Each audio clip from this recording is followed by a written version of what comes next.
Tara, luto tayo ng susong pilipit. Bumili galing Wawadam, 1 kilo. 70 kalahati. Yan, 70 kalahati.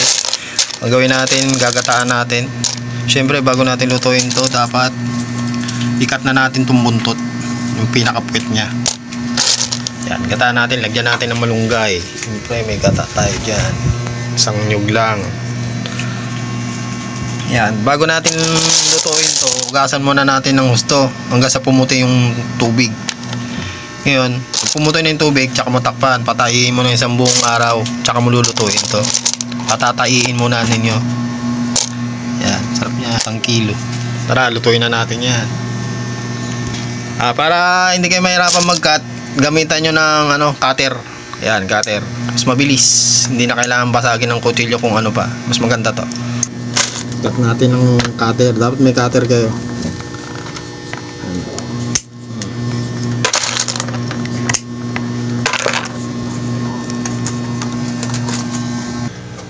Yan, tapos na natin basagin yung kanyang puwet. Hugasan natin ulit.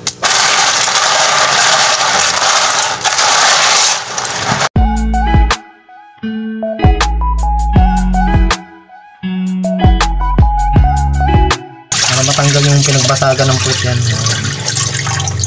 hindi sumama sa sabaw.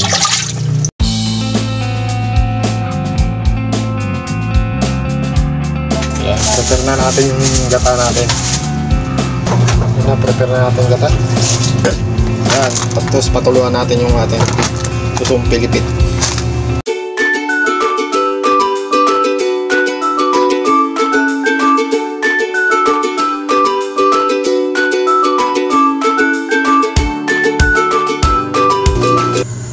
Tara, lutuin na natin.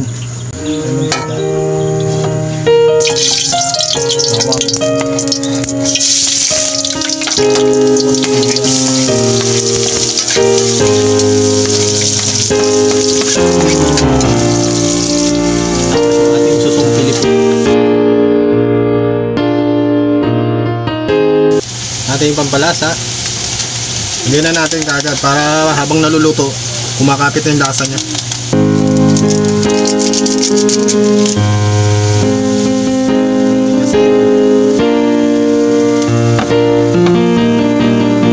Paminta.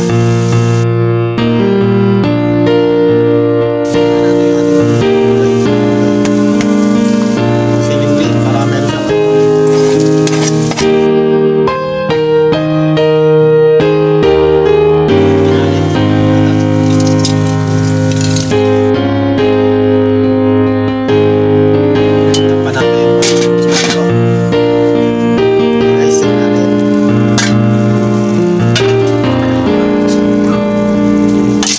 kaya na tayo. Kaya na tayo.